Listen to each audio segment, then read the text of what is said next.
I'd like to call our July 9th, 2026 Roanoke County School Board work session to order. Madam Clerk, will you please call the roll? Dr. White? Yes, ma'am. Mr. Linden? Mr. Greenway? Yes, ma'am. Mr. Hudson? Yes, ma'am. Ms. Clemens? Yes, ma'am. All right. Well, first, let's say congratulations to Dr. Soltis on your first work session. Thank you. And we've got Dr. Poland here. I was like, I want to say Haley, but I'll say Dr. Poland. And Jill Green, my favorite. Hey. I mean, I'm just being honest. I love you all. That's a good start, right? Welcome. Thank you. All right. So item 2.01, request for approval of personnel changes, Dr. Jamie Soltis. Yes, ma'am. I'm doing this for Mr. Bradshaw, who's also on vacation. But we are requesting the approval of coaches on the personnel change for 26-27 school year. And if approved, the volunteer letters of agreement will be sent out to those coaches next week. And the reason we have to do that is, in the past, we were supposed to have been approving coaches all along, because if you get a W-2, you are an employee of the school board. So when I talked with Stacy, we added that, but that does give some challenges in the impact that coaches now with the VHSL, it's pretty much everything's year round. The seasons and off seasons and all that start now. So we wanted to make sure we put people under contract. So just requesting if you guys agree to go ahead and approve it tonight so we can send out their agreements. Okay. Do we have a motion? Can we do that now? With the, okay, I didn't know if with the new. Well, because it's on the agenda, we didn't add it to the agenda late. It was already on the agenda, so yeah, you could. I'll make the motion to move forward with your request. Do we have a second? Second. Any discussion? Madam Clerk? Dr. White? Yes, ma'am. Mr. Greenway? Yes, ma'am. Mr. Hudson? Yes, ma'am. Ms. Clemens? Yes, ma'am. Item 3.01, major construction project updates, Dr. Jamie Soltis. So, Madam Chair, I'm doing this one for Mr. Kagels, who's on vacation, but I'm really not doing anything except introducing Mr. Burkholder and Mr. Khalil so that they can go through our construction updates at the CTE Center and the 2 elementary schools. So I'll turn it over to them, and Mr. Lineberger's running the PowerPoint. Thank you. Good afternoon, members of the board. Everything's going pretty well at CTE. We've got a lot of the major MEP stuff done, which is masonry, electrical, and plumbing. So over the next few months, you'll see a lot of labs getting built out. If you want to flip the screen. But since we updated you last, I'll go over what we've been doing. On the site work, we finished Peters Creek sidewalk. We've restored the pond, the southwest pond that was a temporary. It's turned into a dry pond now. Finished all the parking lot lights. We're continuing on the Peters Creek traffic signals, programming them. We got started on the permanent fencing, but we thought it was last week, so we're a little late or a little lagging behind. The fence is done and the brick pavers are done. And also the curbs and gutters somehow got stuck down in area A, but they're also done on the site work. In area D, we installed the last modern fold partition in the classroom. We did the generator startup. Had a little bit of issues there, but the manufacturer came out and corrected those issues. They're starting on the access control installation. They've installed a lot of the windows and doors. They're continuing to get a punch list together, and they have started doing the final cleaning way up top. If you remember, in area D, it's an open concept, so we don't have the drop ceiling. So they're having to go back and clean all that duct work and electrical and everything that's up in there. So they're doing a really good job getting that cleaned up. Area A, which is the entrance, we started installing the cosmetology equipment. We got the air curtain installed in the culinary. We continue with the interior doors and hardware. Punch list. There's my mistake. For the gutters and curbs, there are no gutter and curbs in the area A. And we started the final cleaning also in there. Areas B and C, we have got some of the welding equipment in and started installing it. We installed the last curtain wall. They're continuing to test and balance the system, the HVA system. And we're installing casework, doors and hardware, and we got the dust collection system in the welding lab installed. So here's a few pictures of it. There's them forming the curbs and gutters. That's the start of the permanent fence. And there's where we converted the southwest pond to a dry pond. And that used to be a pond back there in the northeast, but we've graded it into a nice slope. Installing some core drills in the automotive lab and some casework installed upstairs in area C. There's the cosmetology when it was delivered, and there's the brick pavers. Like I said, that's done. That's some casework installed or staged in area C, and as I said, they're starting to do some high final cleaning. And there's the cosmetology casework being installed, and we did get the elevator installed.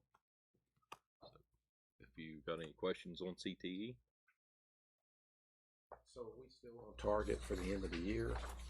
I talked to Jordan with Branch. We're looking good on our schedule. Okay, and the only other thing I'm assuming, and I can't remember what it's called, is it commissioned or Commissioning, conditioned or we're something? continuing to work with the commissioning agency to get the building commission. So that's not done after everything's complete. No, it's you start it from the beginning and you work through all the checklists, and hopefully at the end of it all you're there. Okay. And the commissioning agent, I'm not sure if you hired or Skanska hired, he's very diligent about keeping on We about hired the commission. Yeah. Good. Okay, thank you. And when you say beginning of the year, you mean January? Well, I would assume they're going to be finished sometime in December for us to move into January. Hopefully so. Right. Plus minus. I mean, things are going well. I'm gonna talk about this.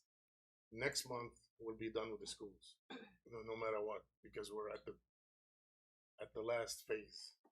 There's only left like the library. It's almost done on both schools.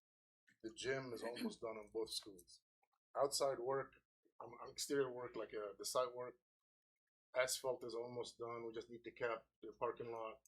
Maybe a tree broken, we had to replace it, and stuff like that. But I'm going to talk about the remaining work as far as the electrical, ceilings, paint, all that's almost done. The loose ends, that's what makes it more difficult. If you have to go back and fix a receptacle or fix a switch, a box, people look at this and say, oh man, you got a lot of things to do. But they're simple. They take 15 minutes, half an hour. They don't take days and weeks. So I'm hoping that by next month we should be starting. Ceiling almost done. Like we have few maybe tiles left.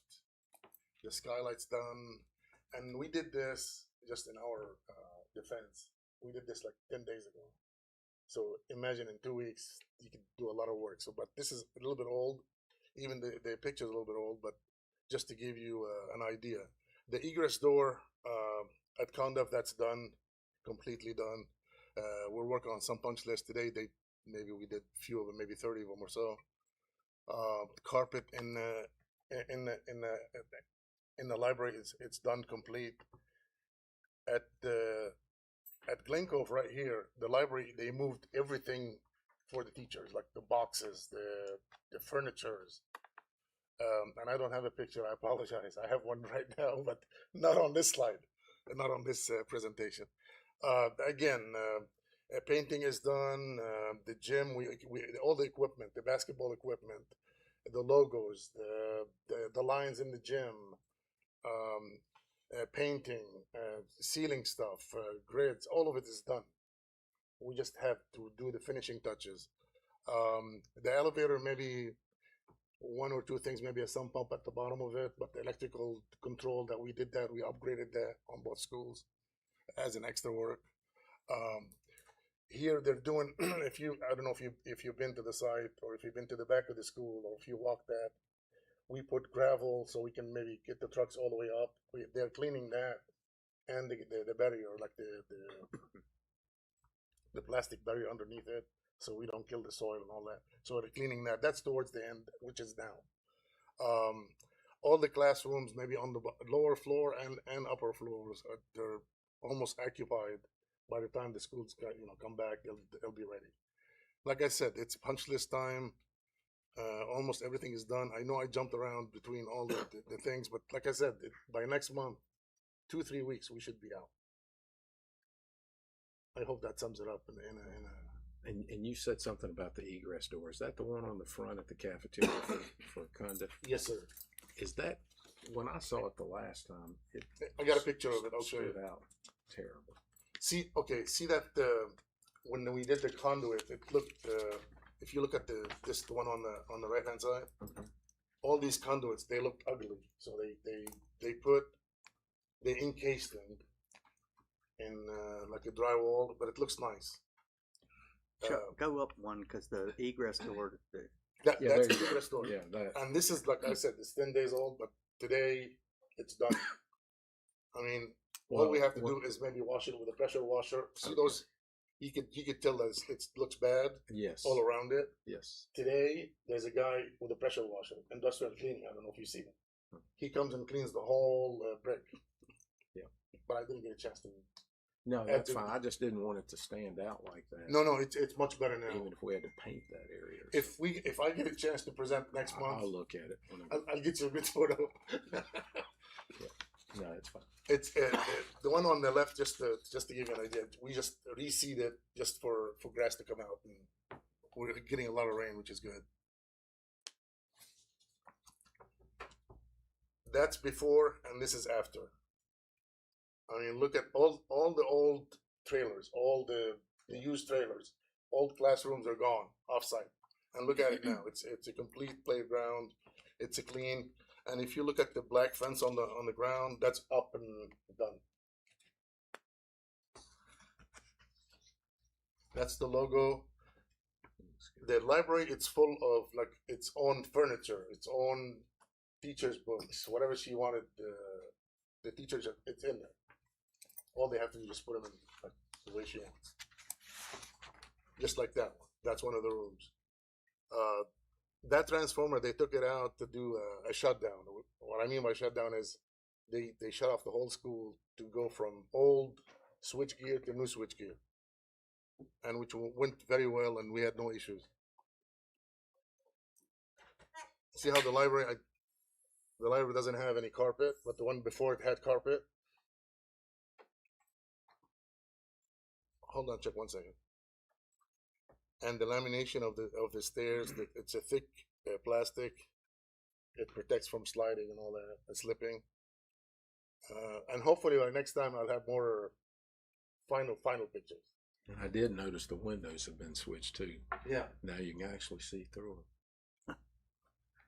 But that egress door, it's kind of a good. neat feature to a window, and see through it. I think it's coming along really good. Maybe 2-3 weeks. But if I say that, if they don't finish it in a month, they're gonna say Kamal said this. I But wrote it we're down. looking really good, honestly. I wrote it down. Thank Kamal, you. so- See, I think that's pretty much it. But honestly, we're doing really good. The guys are doing a good job. And it's amazing if you haven't been over to the CTE Center, how far they've gone along. We took, was it Lewis Gale? A couple weeks ago, we took Lewis Gale around their CEOs from this area and from the Montgomery County area. They're super impressed with what we have and what we have coming in. So I think we're going to have a lot of partners. On CTE, in my opinion, that's my honest opinion. It's by the airport, and it's going to be the talk of the state. Absolutely. I'm not kidding. I'm not just saying it because I worked on Still it. blows my mind. It's going to be the talk of the state because it's gorgeous. Still blows my mind. We had to fight for that. It's going to be beautiful. Any questions? Thank you, guys. Thank you. Thank you, guys. Thank you. Todd apologizes for not being here. I bet he does. He did. While he's actually. sitting on the beach. He's not at the beach. Oh. At a lacrosse Oh, tournament. that's right. Thank you. Take care. Thank you. Item 3.02, 2026 Youth Risk Behavior Survey. Take Ms. care. Nancy Hans and Dr. Sean Hughes. I never know if it's Hans or Hans. I feel like I say it wrong every time. Hands on, whatever. Potato, potato.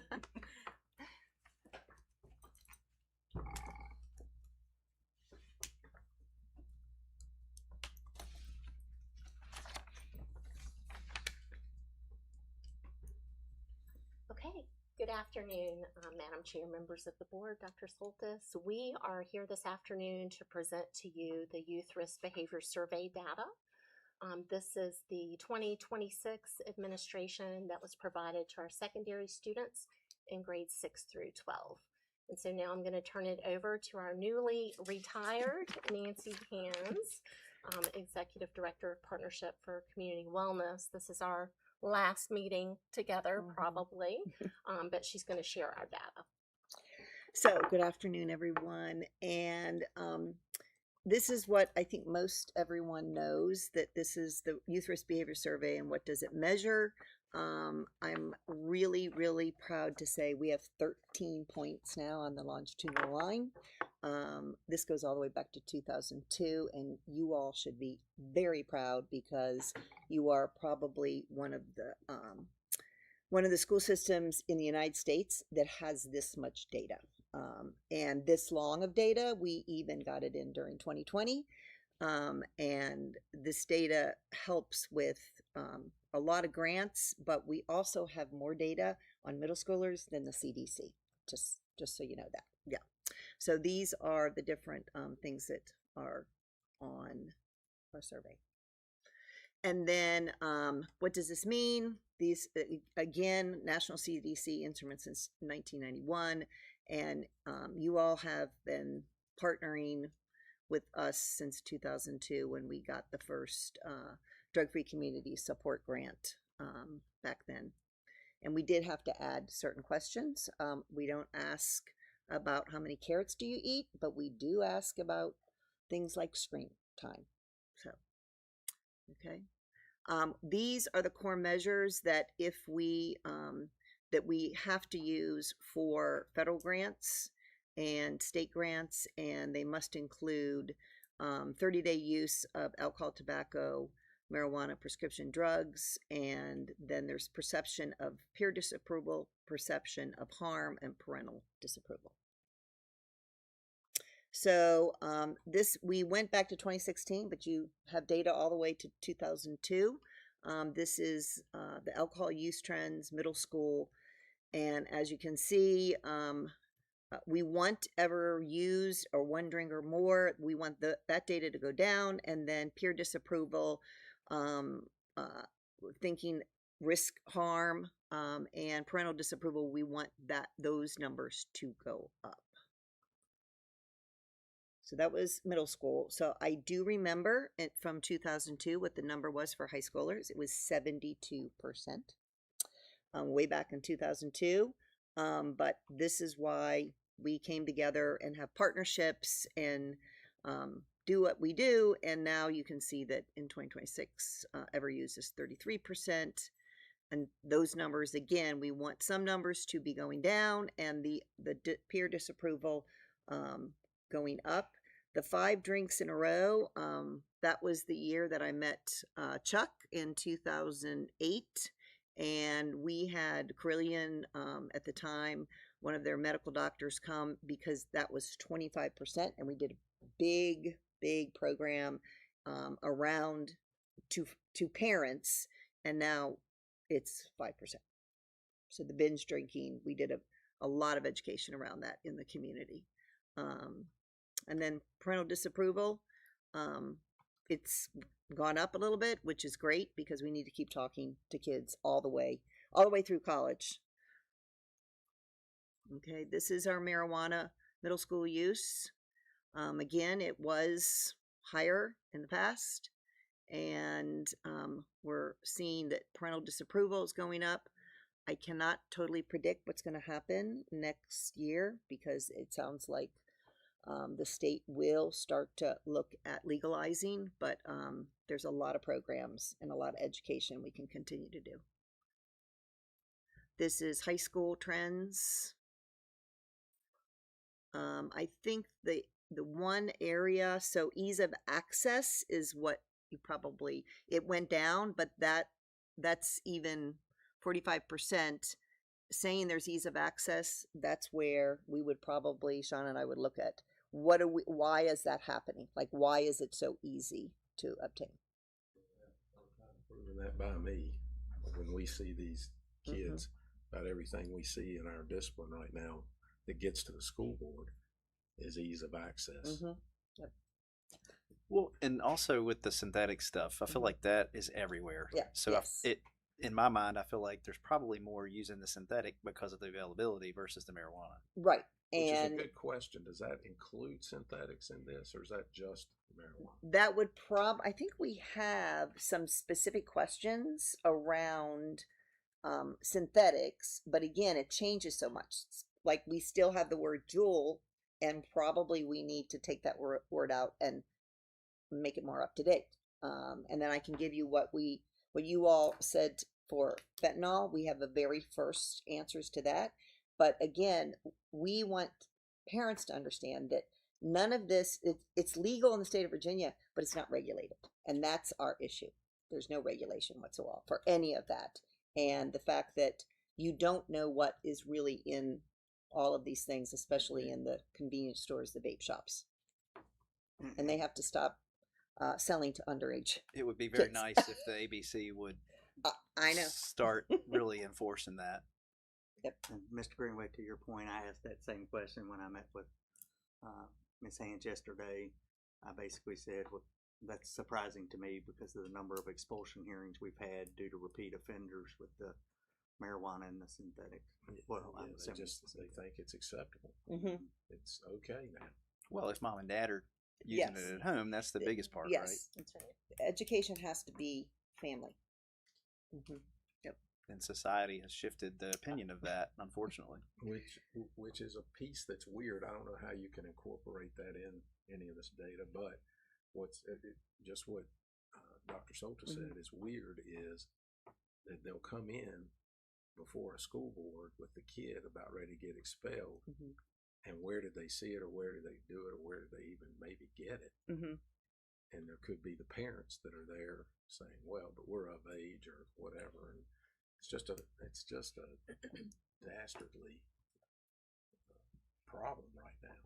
It is, and we know that the THC levels are very high. We know that there is psychosis connected to this, because we don't know actually what's in whatever they're getting. So, and the decriminalization of this is one piece, but many people think that it's okay to walk around in public smoking a joint. That's actually against the law. And I think we need more signage. I think there's a lot that we need to do. Absolutely. So we started to ask questions about phones and social media. I think it was around 2012, 2014. And so you see that we're still asking these questions. And it went down a little bit for middle schoolers where we ask did you get the phone before the age of 14, which is very important now. And the screens, some of this is looking like they're paying attention because we've got to pay attention to this screen piece. And then interestingly enough, they felt their parents, only 14% thought their parents would be nervous if they knew what they were doing. So that should probably be a little bit higher, but I guess they are thinking that they're knowing that the parents understand what they're doing on it. So that's middle school. High school, interesting enough, you'll see 81% received a phone before the age of 14. It went up 10% because they're giving it earlier. Does that make sense? Even though those are high schoolers. So, yeah. So, I really appreciate that you all are going to do a big program with this, with the screens, and we need to continue to help parents understand that this is definitely affecting brains. I would say that we believe that no social media till 16, just because we know how much the brains are impacted. So any questions there? Can I jump in there and add to what she was saying? So if you guys will remember in the spring, I did that podcast for Smart Social, and we advertised it out. And basically it's a program that educates parents and kids virtually, like it's online, but there are live events as well about the harmful effects of technology, but also keeps them up to date with like what the new app is, what to look for, those kinds of things. And it does provide incentives for people that log on because big companies have partnered with them to give away stuff. So, Chuck, correct me if I'm wrong, but we had more people attend that one virtual event than we had at all the community events combined. Wow. So we're able to touch a broader audience that way. So community events are great. I don't mean it that way, but this is a way to give it to the people where they are versus making people come out. So we're super excited about it. Sean vetted it with me and looked at all the resources, and it was pretty impressive what they That's have. good. So what we've learned, high school and middle school students report decrease in alcohol, marijuana, vaping, dabbing, prescription use, and we do break down that prescription drugs. Okay, bullying behaviors have decreased among high school and middle schoolers. High school students report decrease in depression, anxiety, suicide, ideation, and intentional self-injury, and middle school decrease in depression, anxiety, intentional self-injurious behavior. High school and middle school report decreases in screen time. So it's going in the right direction. It definitely needs to just continue to go that way. And to build off of that, I've tasked Mike and Kim with looking at our screen usage in classrooms K-12 and really trying to, especially in K-1 and 2, minimize the use of the computers as much as possible. So they're working on that with the instructional supervisors for this year. That's great. So.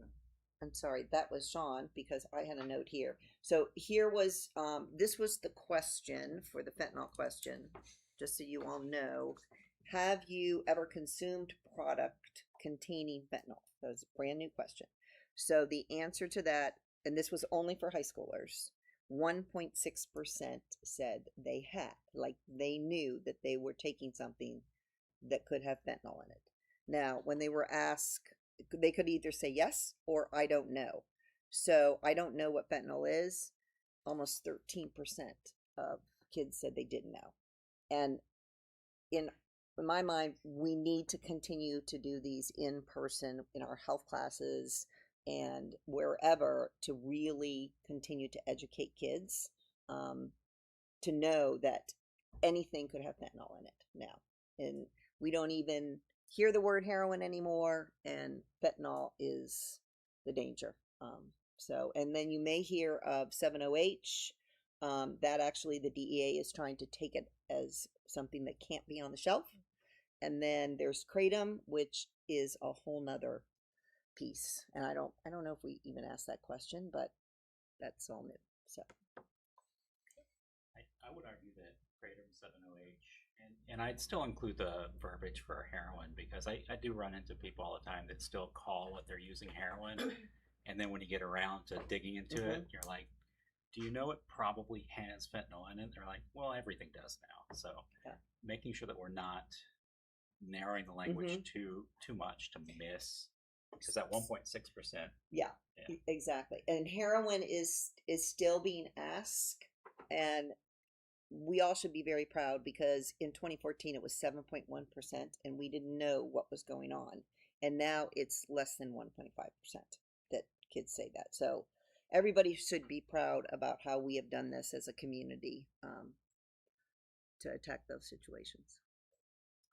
Okay, so we've learned some additional things related to the mental health aspect of it. So we still have a significant number of our middle and high school students that are reporting concerns related to their mental health and emotional well-being. Approximately 1/3 of our students are reporting that they're feeling sad or hopeless or experiencing anxiety over a period of at least 2 weeks.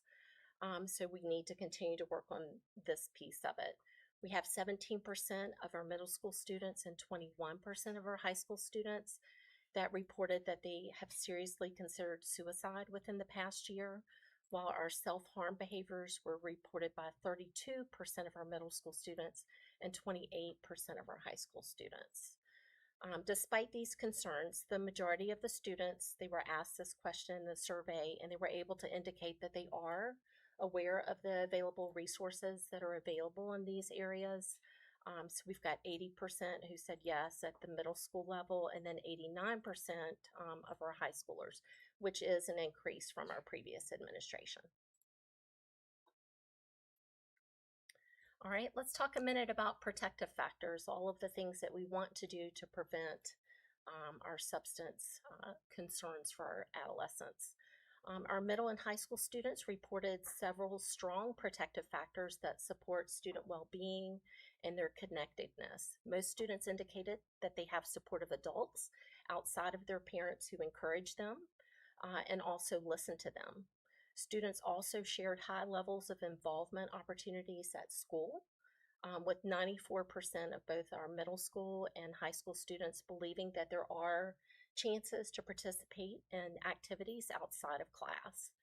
Parent awareness and monitoring continue to remain strong, with 95% of our middle school and 93% of our high school students reporting that at least one of their parents knows who they're with and what they're doing when they're away from home. So that's pretty important as a parent. Additionally, many of our students report positive recognition from school staff when they do something well. Community volunteering was also noted as a protective factor through participation was higher among our middle school students with 53% than our high school students at 37%. So now what do?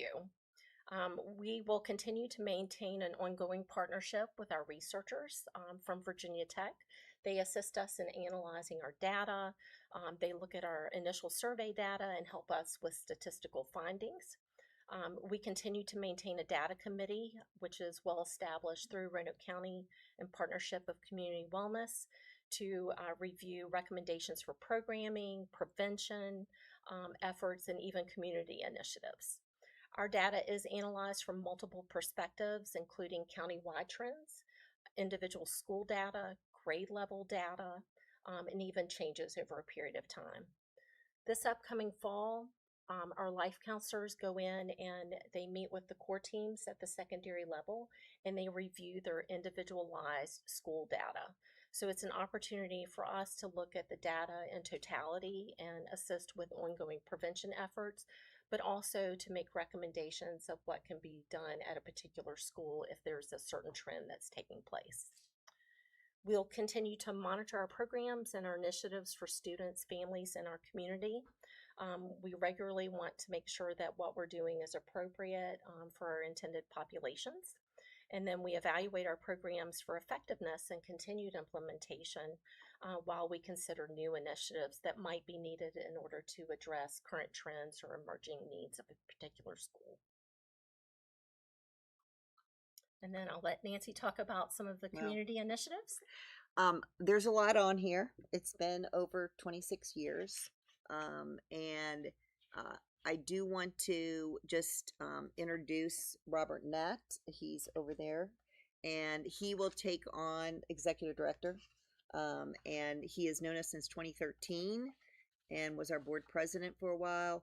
So I really believe that there's so many good things that has happened over the last 26 years that you all can make it to half a century with all this. But I clearly want to just thank all of you for the support and being involved. And Dr. White, I think this is just, there's so much there at Carilion. I know the med students, we've had some of the med students come in to some of the classes.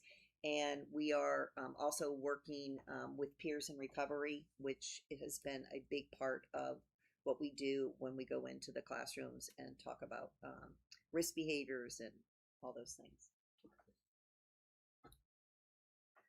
During the last school year, we added several things in order to support students' mental health. The first one was Reach Out. This is our mental health support and crisis line. It's available for our students and for our parents 24 hours a day, 7 days a week. Reach Out was put in place in September of this past academic year.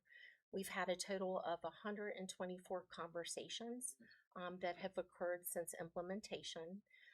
They get to meet with a trained mental health counselor. Most of the conversations are revolved around stress, family relationships, anger management, grief, and then on occasion suicidal ideation and risk assessment. So we're happy to continue to support students in that way. And then of course we have Let's Talk. Our counseling department was awarded a $300,000 grant from the Department of Behavioral Health and Developmental Services in January of 2026. Our students and our parents were able to receive 5 free telehealth sessions with a mental health counselor.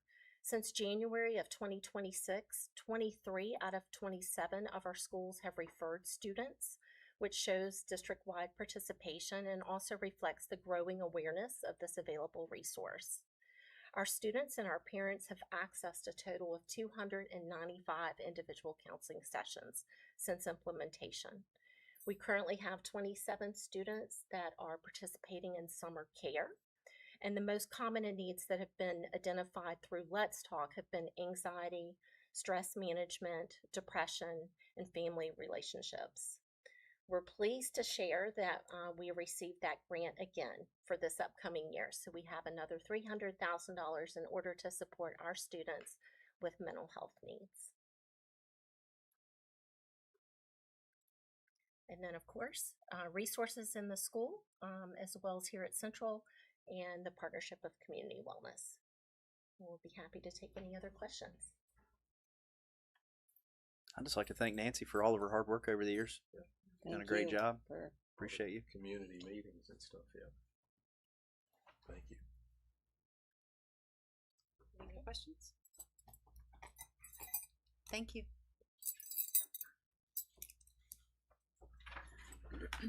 Thank you.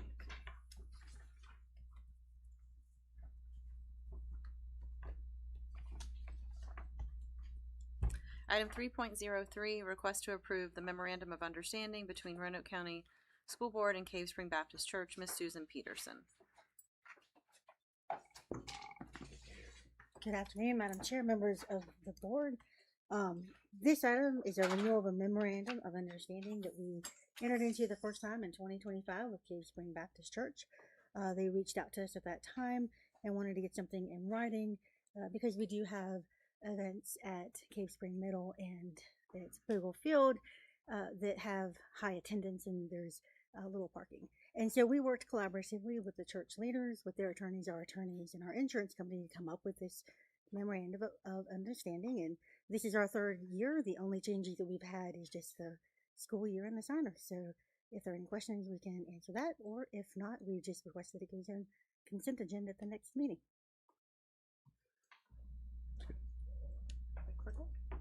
Thank you.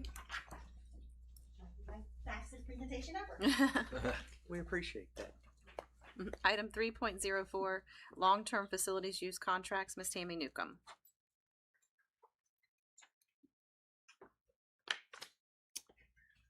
Madam Chair and board members, the long-term facility use agreements for Elevation Church at Hidden Valley High School and Journey Church at Northside High School have been uploaded for you to review. As outlined in Board Policy 8.01, the community use of school facilities, long-term use agreements require school board approval. These annual renewals are consistent with that policy and continue longstanding partnerships with organizations that have been responsible tenants and respectful stewards at our school facilities. I appreciate the board's commitment to following its policies and respectfully ask that you place these renewals on the consent agenda for the next meeting. Any questions? Thank you. Item 3.05, request approval to surplus world geography instructional materials. Mr. Philip Martin.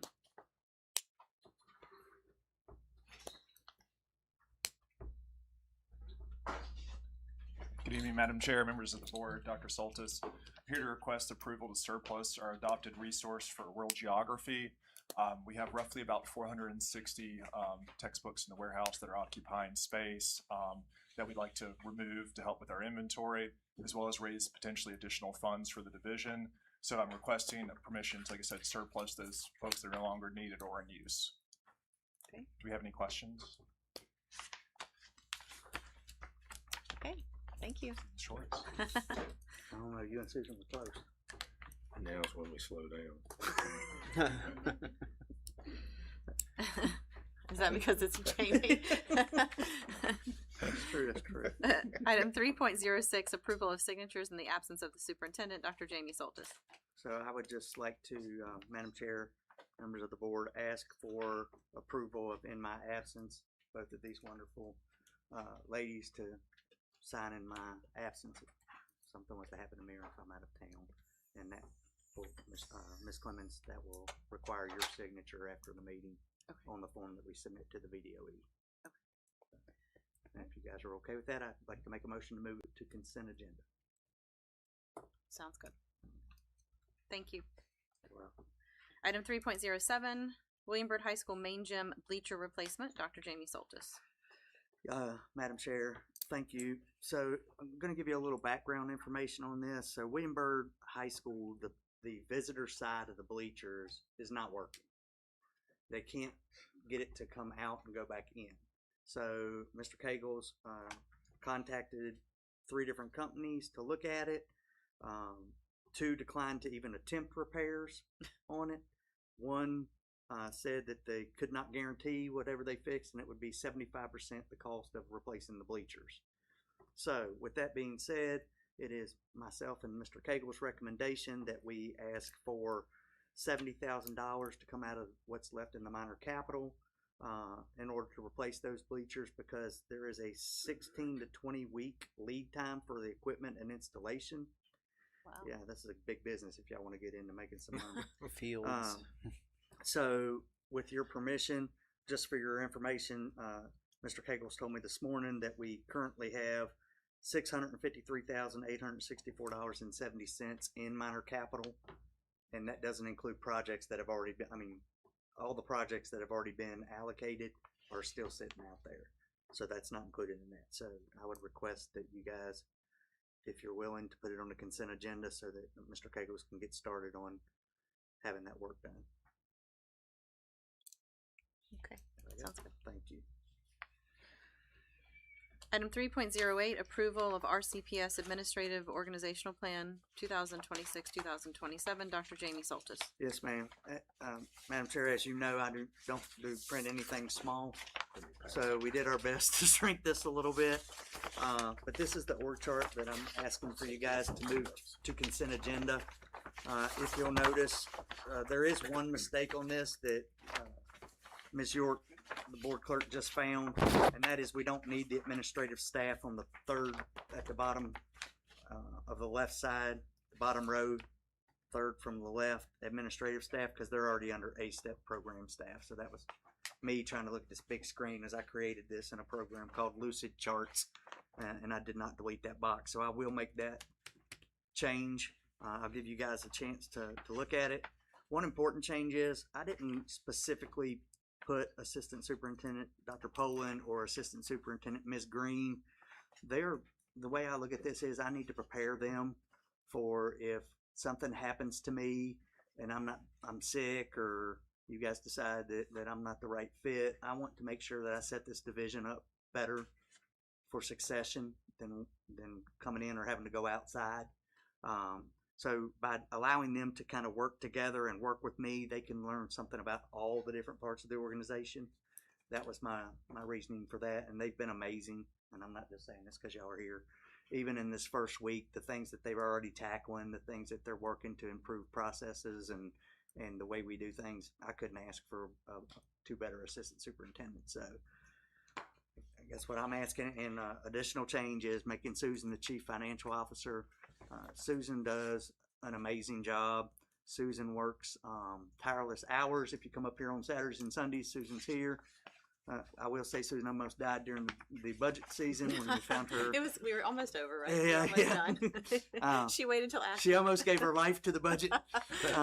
But in her arena, most of the other financial directors, is what we used to call them in school divisions, have become chief financial officers because the responsibilities that they have to keep me and you guys out of trouble with the budget.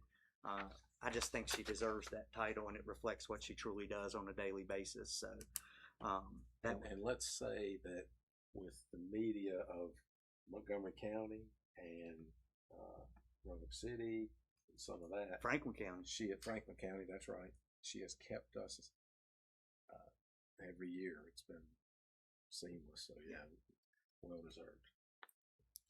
And she also gets the frustration of dealing with me. And I me. mean, that's like the main. That's what you should have led. I knew that.